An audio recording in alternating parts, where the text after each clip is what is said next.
जय जगन्नाथ बंधुगण सर्वप्रथमे आपण को हार्दिक शुभेच्छा एवं शुभकामना। आपणकर जदि मेष राशि होता है तेबे यही वीडियोटी को थरे मात्र शेष पर्यंत देखंतु। मेष राशि व्यक्ति विशेष मानक जीवन बदलवाकू जाऊँगी। जार किछि पूर्वर समस्या लगी रही दुख लगी रही तार ए अंत हेबाकू जाऊँगी एवं पुनर्बार आपणक जीवन में सुख फेरिबाकू जाऊँगी। कारण ग्रह नक्षत्र मानक चलन में गोटे बहुत बड़ परिवर्तन हेबाकू जाऊँगी।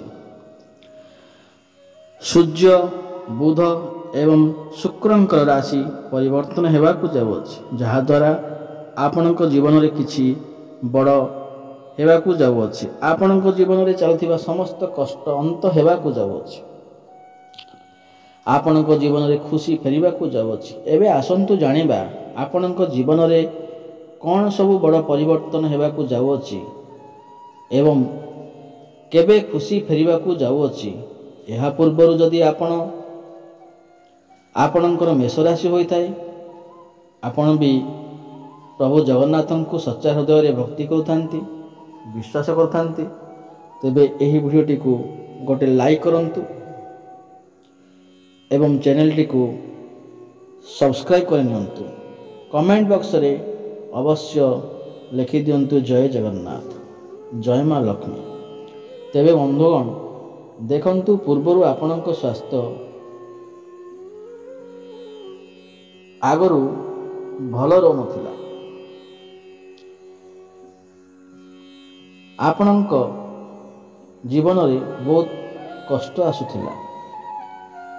ऋण नेउथिले किंतु ऋण सुझी पार नथिले। ऋणर भार आपणक उपरे बढ़ी बढ़ी जाउथिला एवं परिवार रे दुख एवं कष्ट आपणक पीछा छाड़ नथिला। शिक्षा क्षेत्र रे समस्या देखा जाउथिला। आपणकर खर्च बढ़ी जाउथिला। आपणकर टंका संचय होई पार नथिला। समाज रे आपण मानकर मान सम्मान मिलु नथिला। आपण कोनोसी चाकरी मध्य मिलु नथिला। आपणकर कोनोसी रोजगार भी नथिला। संतान एवं संतति पई सब बेले चिंता रे रहउथिले। व्यापार रे मध्य उन्नति करि पार नथिले। एभली जहाँ भी समस्या आपणक जीवन में चलुथिला ताहा एबे दूर हेबाकू जाउअछि। आपणक जीवन में पुणी थरे खुशी फेरिबाकू जाउछि। आपणक जीवन में नूतन सूर्य उदय हेबाकू जाउछंती। काहेकि ना शुक्रंकर राशि परिवर्तन हेबाकू जाउछि। शुक्र जी कि आपणकर भाग्य रे एक ग्रह अटंती। ग्रह आपणकर पंचम भाग को गोचर करिवे। यह आपणक पई अत्यंत शुभ फल अटे एवं शुक्र हेउचंती धनर कारक ग्रह। शुक्र ग्रह माँ लक्ष्मीकर स्वरूप माना जाय थाए। शुक्र आपणकर चतुर्थ भाव रे थिले किंतु आपणकर पंचम भाग को गोचर करिवे।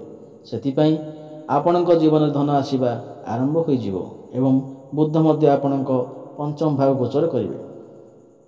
बुध एवं शुक्र आपणकर पंचम भाग रे लक्ष्मी नारायण रूप रे जोग बनाउछंती। यह आपणक पई शुभ अटे। कालपुरुषर कुंडली रे यही जोग को अत्यंत शुभ माना जाय थाए। यह आपणक जीवन को पूरा पूरी बदलै देव एवं सूर्य मध्य आपणक पंचम भाग गोचर करिवे। यही दीपावली दिन ठारू बंधुगण गुरु आपणक चतुर्थ भाव रे विराजमान अछंती। सुख स्थल रे विराजमान अछंती। गुरुंकर स्थिति एठारे बहुत भल अछि। गुरु एठारे राजयोग निर्माण करछंती। गुरु एठारे उदय होउछंती। पूर्वर गुरु अस्त थिले, सेतिपई आपणक धन आसीबारे विलम्ब घटुला। आपणकर धन संचय होई पारु नथिला। आपणकर धन खर्च होई जाउथिला किंतु वर्तमान आपणकर धन बढ़िबो। आकस्मिक भावे धन प्राप्ति हेबो। आपण कोनोसी जानवाहन किंबा कोनोसी प्रॉपर्टी मध्य किनि पारंती। आपणको मातृसुख प्राप्ति हेबो। मांकर सुख प्राप्ति हेबो। देखंतु बुध एवं शुक्र आपणकर पंचम भाव रे लक्ष्मी नारायण राजयोग बनाउछंती। ଏବଂ ପଞ୍ଚମ ଭାବରେ ରହି ଆପଣଙ୍କ ଲାଭ ଭାବକୁ ଦେଖୁଛନ୍ତି। ବୁଧ ଏବଂ ଶୁକ୍ର ଆପଣଙ୍କର କୌଣସି ଗୋଟିଏ ବଡ଼ ଇଚ୍ଛାକୁ ପୂର୍ଣ୍ଣ କରିବେ। ଆପଣ ଯାହା ବି ଇଚ୍ଛା କରୁଛନ୍ତି ତାହା ମଧ୍ୟ ପ୍ରାପ୍ତି କରିବେ। ଆପଣଙ୍କୁ ଯେଉଁ ପିଲାମାନେ ଶିକ୍ଷା କ୍ଷେତ୍ରରେ ଅଛନ୍ତି, ପାଠ ପଢ଼ୁଛନ୍ତି, ସେମାନଙ୍କ ସମୟ ବହୁତ ଶୁଭ ଅଟେ। ସେମାନେ ଶିକ୍ଷା କ୍ଷେତ୍ରରେ ବହୁତ ଉନ୍ନତି କରିବେ। ଶିକ୍ଷା କ୍ଷେତ୍ରରେ ପୂର୍ବରୁ ଯାହା ବି ସମସ୍ୟା ଥିଲା ତାହା ଏବେ ଦୂର ହୋଇଯିବ। ପାଠପଢ଼ାରେ ଆପଣଙ୍କର ବୁଦ୍ଧି ବଢ଼ିବ, ଜ୍ଞାନ ବଢ଼ିବ। କାହିଁକି ନା ବୁଧ ଆପଣଙ୍କର ଶିକ୍ଷା କ୍ଷେତ୍ରରେ ବା ପଞ୍ଚମ ସ୍ଥାନରେ ବିରାଜମାନ ଅଛନ୍ତି। ତ ଆପଣଙ୍କ ପାଠପଢ଼ାକୁ ନେଇ ଏହି ସମୟ ବହୁତ ଭଲ ଅଛି। ଆପଣ କୌଣସି ଉଚ୍ଚଶିକ୍ଷା କରିପାରନ୍ତି। ଆପଣଙ୍କ କୌଣସି ଏକ୍ଜାମ୍ ଅଛି ତ ଆପଣଙ୍କୁ ନିଶ୍ଚିତ ସଫଳତା ମିଳିବ। ଏବଂ ଭଲ ପାଇବା କ୍ଷେତ୍ରରେ ଆପଣଙ୍କ ସମୟଟି ବହୁତ ଭଲ ଅଛି। ଆପଣ ଏବଂ ଆପଣଙ୍କ ପାର୍ଟନରଙ୍କ ମଧ୍ୟରେ ସମ୍ପର୍କ ସ୍ଥାପନ ହେବ, ଭଲ ପାଇବା ମଧ୍ୟ ବଢ଼ିବ। ଆପଣ ଦୁଇ ଜଣଙ୍କ ଭିତରେ ପୂର୍ବରୁ କିଛି ଯଦି ମନମାଳିନ୍ୟ ଥିଲା ତାହା ବି ମଧ୍ୟ ଦୂର ହୋଇଯିବ। କାହିଁକି ନା ଶୁକ୍ର ଆପଣଙ୍କର ପଞ୍ଚମ ଭାଗରେ ବିରାଜମାନ ଅଛନ୍ତି। ମୋଟାମୋଟି ଦେଖିବାକୁ ଗଲେ ପ୍ରେମ ଜୀବନ ପାଇଁ ବହୁତ ଭଲ ଅଛି। ଆପଣଙ୍କ ପ୍ରେମ ବିବାହର ରୂପ ମଧ୍ୟ ନେଇପାରେ। ସୂର୍ଯ୍ୟ ଆପଣଙ୍କର ପଞ୍ଚମ ଭାଗକୁ ଗୋଚର କରିବେ ଏବଂ ସୂର୍ଯ୍ୟ ଆପଣଙ୍କର ଗ୍ରହ ହୋଇ ପଞ୍ଚମ ଭାଗରେ ବିରାଜମାନ ଅଛନ୍ତି। ସପ୍ତମ ଭାବ ଆମର ବେପାରର ଭାବ ହୋଇଥାଏ, ଡେଲି ଇନକମ୍ର ଭାବ ହୋଇଥାଏ, ଦାମ୍ପତ୍ୟ ଜୀବନର ଭାବ ହୋଇଥାଏ। ତେବେ ଆପଣଙ୍କୁ ଏହିସବୁ କ୍ଷେତ୍ରରେ ଯଥେଷ୍ଟ ଉନ୍ନତି ପ୍ରାପ୍ତି ହେବ। ଆପଣଙ୍କର ପୂର୍ବରୁ ଯଦି ଦାମ୍ପତ୍ୟ ଜୀବନରେ କିଛି ସମସ୍ୟା ରହିଥିଲା ତେବେ ତାହା ମଧ୍ୟ ଦୂର ହୋଇଯିବ। ପରସ୍ପର ମଧ୍ୟରେ ମଧୁର ସମ୍ପର୍କ ସ୍ଥାପନ ହେବ। ଆପଣଙ୍କର ଡେଲି ଇନକମ୍ ବଢ଼ିବ। ବେପାର ବାଣିଜ୍ୟ କରୁଥିବା ଲୋକ ପାଇଁ ଏହି ସମୟ ବହୁତ ଭଲ ଅଟେ। ଆପଣଙ୍କୁ ବେପାରରେ ବହୁତ ଭଲ ଉନ୍ନତି ହେବ। ବେପାରକୁ ନେଇ ନୂଆ ନୂଆ ଆଇଡ଼ିଆ ଆପଣଙ୍କ ମନକୁ ଆସିପାରେ। ଆପଣ କୌଣସି ନୂତନ ବେପାର ମଧ୍ୟ ଆରମ୍ଭ କରିପାରନ୍ତି। ଆପଣ ବେପାରରେ ପ୍ରଚେଷ୍ଟା ଉନ୍ନତି କରିବେ। ମଙ୍ଗଳ ଆପଣଙ୍କର ତୃତୀୟ ଭାବରେ ବିରାଜମାନ ଅଛନ୍ତି। ମଙ୍ଗଳଙ୍କର ଏଠାରେ ବହୁତ ଭଲ ଅଛି। ତୃତୀୟ ଭାବ ସାହସ ଓ ପରାକ୍ରମର ଭାବ ହୋଇଥାଏ।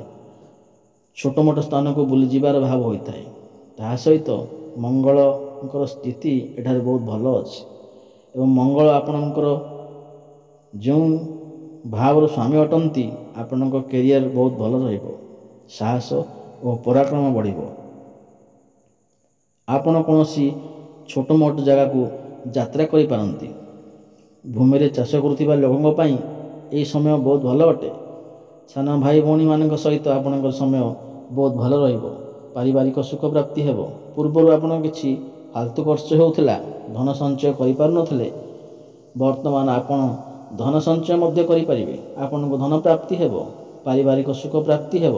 ଆପଣ ଏହି ସମୟରେ କୌଣସି ସନ୍ତାନ ସନ୍ତତିର ପ୍ଲାନିଂ ମଧ୍ୟ କରିପାରନ୍ତି।